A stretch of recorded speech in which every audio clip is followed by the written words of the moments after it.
नमस्कार, आप देख रहे हैं पंजाब केसरी टीवी। इस वक्त हमारे साथ ऐसी शख्सियत मौजूद है जिनको अक्सर आपने सोशल मीडिया पर खूब सुना होगा। वो चाहे यूट्यूब रहा हो, चाहे फेसबुक रहा हो, चाहे इंस्टाग्राम रहा हो।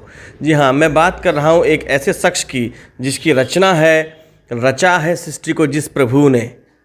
आप समझ ही गए होंगे इस लाइन को। और इतना वायरल ये गाना हुआ है कि इनको इस गाने की वजह से पूरी दुनिया में ख्याति प्राप्त हुई है। और इसके बाद इन्होंने जो है पीछे मुड़कर नहीं देखा और पूरे देश और विदेश, अमेरिका हो, थाईलैंड हो, सिंगापुर हो, जहां भी देखेगा इनके भजन आपको सुनने को मिलेंगे। और ऐसी शख्सियत आज हमारे साथ है। पंजाब केसरी टीवी के साथ हमारे साथ मौजूद हैं धीरज कांत जी। धीरज जी, सबसे पहले बहुत बहुत पंजाब केसरी टीवी तरफ से स्वागत है। Thank you sir, thank you. Dheeraj ji, 2 भजन आपके बहुत ज़्यादा मशहूर हुए हैं। अगर पहला मैं बात करूं, एक कुत्ता बिल्ली और वो कछुए वाला एक वीडियो आई थी, रचा है सृष्टि को जिस प्रभु ने, वो लोगों ने कोरोना काल में बहुत सुना है। लेकिन लोगों के अंदर एक क्यूरोसिटी थी कि आखिर ये गाया किसने है। वो डालते थे तो वो निकल नहीं पाता था, तब जाके लोगों को बहुत बाद में पता चला कि इसके गाने वाले साक्षात धीरज कांत जी हैं। तो धीरज जी हमारे साथ मौजूद हैं। आखिर आज जानेंगे धीरज जी से, धीरज जी किस तरह से आपकी सफ़र की शुरुआत हुई है, किन किन समस्याओं से आपको जूझना पड़ा है, गुजरना पड़ा है, आज आपसे जानेंगे धीरज जी। जी, सबसे पहले तो सर आपको भी धन्यवाद देता हूं और सभी श्रोताओं को प्रणाम करता हूं। एक्चुअली मेरे संगीत के सफ़र की शुरुआत हुई थी, मैंने उस समय मैं 13 साल 12 साल का हुआ करता था। तो मेरी माँ गई थी सत्संग सुनने और मुझे भी साथ में लेके गई थी। तो वहाँ पर एक आर्टिस्ट थे, कलाकार थे जो बहुत अच्छा गा रहे थे। तो सबके आंखों में आंसू आ गए उनके गीत सुनकर। बहुत अच्छा उन्होंने असर छोड़ा था श्रोताओं पर। तो माँ भी रोती रोती वहाँ से 3 किलोमीटर तक घर आई और मेरा उंगली पकड़ के, बहुत छोटा था मैं उस समय। तो घर आके माँ ने कहा कि वो बच्चा जो गा रहा था मंच पर, जब उसकी माँ देखती होगी तो वो माँ कितनी खुश होती होगी। तो उन्होंने ये नहीं कहा कि तुम भी गाओ मैं खुश होऊंगी, ऐसा कुछ नहीं कहा। और कुछ देर के बाद मेरी माँ स्वर्ग सिधार गई। कुछ ही देर के बाद ये आखिरी बातचीत मेरी माँ से मेरी थी। इस बात के बाद आपकी माता जी जो है इसी कारण से वो गुजर गए। अच्छा। तो ये आखिरी बातचीत थी।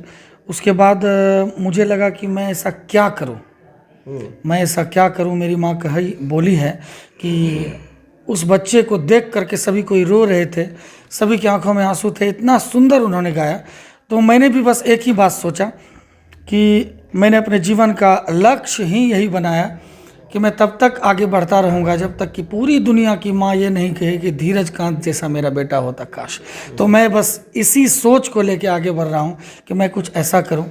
चूँकि सरस्वती ने संगीत दिया है तो इसी माध्यम से मैं नेक कर्म करता हूँ, सत्कर्म करता हूँ, क्योंकि अच्छे शब्दों को मैं समाज में देता हूँ ताकि लोग कह सके कि अगर भजन गायक हो तो धीरज जैसा हो। और ये जो भजन के बारे में आपने कहा, ये रचना मेरे गुरु जी की रचना है। अच्छा। और मुझे दास बना कर रख लेना, ये मेरे गुरुदेव मणिभूषण जी महाराज की रचना है। उन्होंने ये रचना दी थी और इस रचना के बदौलत, इस भजन के बदौलत आज पूरी दुनिया से मुझे प्यार मिल रहा है। अच्छा धीरज, अगर हम बात करें इस भजन की, क्योंकि देखिए तमाम भीड़ में हर किसी को अपना चेहरा आगे लाना और दुनिया के सामने रखना हर एक के बस की बात नहीं है, क्योंकि तमाम लोग यूट्यूब पे अगर जाने, सोशल मीडिया पे जाने, तमाम लोग हैं। ऐसा क्या एक टर्निंग पॉइंट आया आपकी ज़िंदगी में कि आपको समाज के सामने आना पड़ा और अपने आप को सिद्ध करना पड़ा, मैं धीरज कांत हूँ और मैं ही वो व्यक्ति हूँ जिसने ये भजन गाया है। उससे पहले जैसे आपने हमें चर्चा हो रही थी कि ये भजन दबा पड़ा था। हाँ, एक्चुअली ये भजन जब वायरल हुआ तो मुझे पता नहीं था कि मेरा भजन वायरल हो रहा है। एक वीडियो मेरे व्हाट्सएप पे आता था और इतना ज़्यादा वीडियो आया, चूँकि मैं देख नहीं पाता हूँ, व्हाट्सएप पे बहुत सारे मैसेज रहते हैं। तो जब एक ही वीडियो बार बार आया तो मैंने वॉल्यूम को बढ़ा के सुना, तो ये तो मेरी आवाज़ है। मुझे एकदम से आश्चर्य लगा कि ये तो मेरी आवाज़ है। और ये वीडियो इतना ज़्यादा वायरल हुआ है कि हज़ारों लोगों ने मेरे व्हाट्सएप पे भेजा हुआ था, मैसेंजर पे भेजा हुआ था।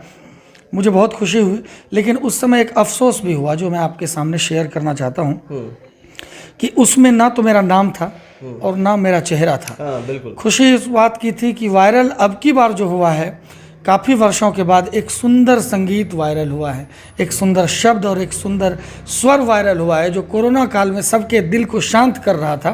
खुशी इस बात की थी, लेकिन इसमें से कहीं ना मेरे गुरुजी का नाम था ना मेरा नाम था। तो संसारी लोग हूँ, दुख तो होगा कि, और ऊपर से मैं ऐसा बोलना तो नहीं चाहता हूँ, लेकिन कुछ तथाकथित साधु ही कहा जाए जो तिलक लगाते हैं, और उन्होंने भी इस भजन को गाया और जानते हुए कि ये धीरज कांत का है, क्योंकि उसमें तो कुछ देर का भजन था। हाँ, कुछ ही देर का भजन था। कुछ देर का था।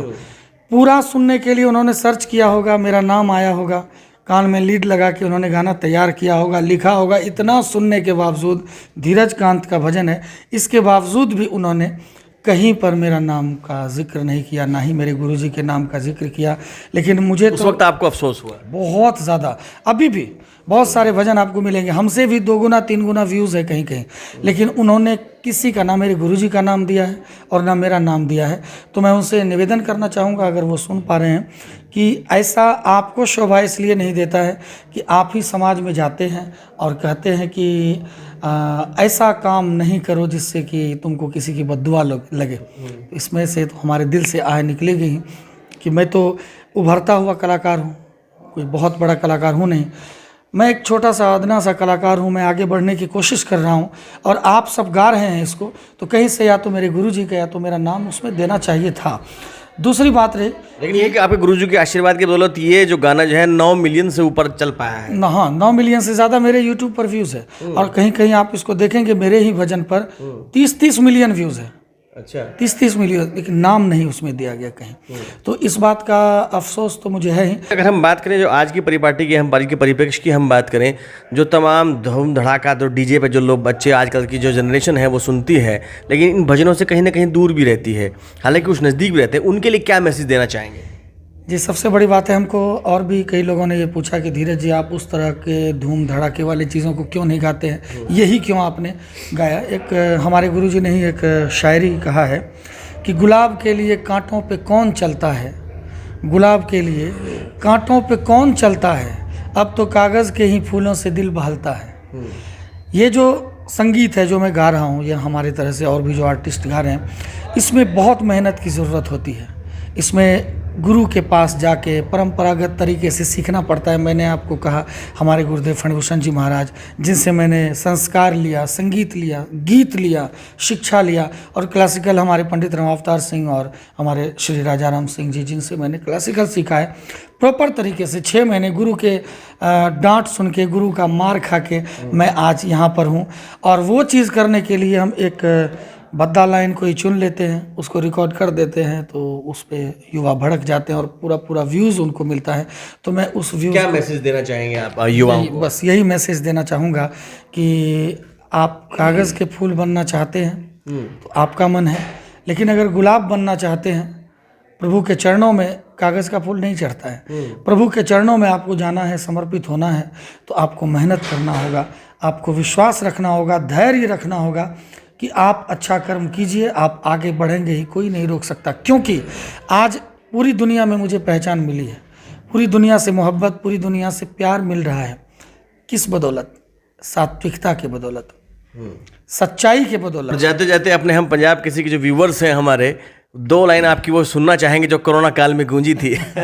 हाँ, ये तो मंत्र है मेरे लिए जी। गुरुजी ने लिख के मंत्र दिया था। ये मंत्र तुम्हारा उद्धार करेगा। आज मैं भगवान से कहता हूँ कि ईश्वर जितना जन्म हो उतना जन्म तक मैं उन्हीं गुरु का शिष्य रहूँ और ऋणी रहूँ, उनका ऋण चुके ही नहीं कभी। वो भजन मैं आपको सुना रहा हूँ। रचाए सृष्टि को जिस प्रभु ने, वही ये सृष्टि चला रहे हैं। रचाए सृष्टि को जिस प्रभु ने, वही ये सृष्टि चला रहे हैं। जो पेड़ हमने लगाया पहले, जो पेड़ हमने लगाया पहले, उसी का फल हम अब पा रहे हैं। रचाए सृष्टि को जिस प्रभु ने, वही ये सृष्टि चला रहे हैं। और एक्चुअली इसमें जो लाइन है, सब कोई गाते हैं रचा है सृष्टि को जिस प्रभु ने, नहीं है वो शब्द इसमें, रचाए सृष्टि को। अच्छा, रचाए सृष्टि को जिस प्रभु ने, जो हमने गाया है वही है, ये गुरु जी की रचना है जी। बहुत जी, बहुत बहुत बधाई आपको, शुभकामनाएं जन्मदिन की भी, और निरंतर आप आगे बढ़ते रहें, हमारी भी प्रभु से यही इच्छा है। और आप आगे बढ़ते रहें और अपने मुकाम पे आप पहुँचें। और कहा भी है कि कौन कहता है कि आसमान में छेद नहीं होता, एक पत्थर तो उछालो यारो। तो बहुत बहुत शुभकामनाएं आपको धीरज जी। तो ये थे धीरज जी जिनकी आप रचना अक्सर यूट्यूब पे और सोशल मीडिया पर सुनते रहते हैं। ये वही धीरज जी हैं और पंजाब केसरी के साथ इन्होंने आज अपना इंटरव्यू दिया। अपनी पूरी जो इनके साथ घटा है, किस किस तरह से ये यहाँ तक पहुँचे, अपने मुकाम तक पहुँचे और इन्हें अभी और आगे जाना है, बहुत आगे जाना है। तो बहुत बहुत धन्यवाद धीरज जी। वीडियो जर्नलिस्ट अंकुर के साथ रामकुमार पुंडीर, पंजाब केसरी टीवी, सहारनपुर। हमसे जुड़े रहने के लिए हमारे YouTube चैनल को सब्सक्राइब करें और नई वीडियो की नोटिफिकेशन के लिए बेल आइकॉन को दबाएं। अगर आप ये वीडियो Facebook पर देख रहे हैं तो लाइक जरूर करें और ज्यादा से ज्यादा शेयर करें। धन्यवाद।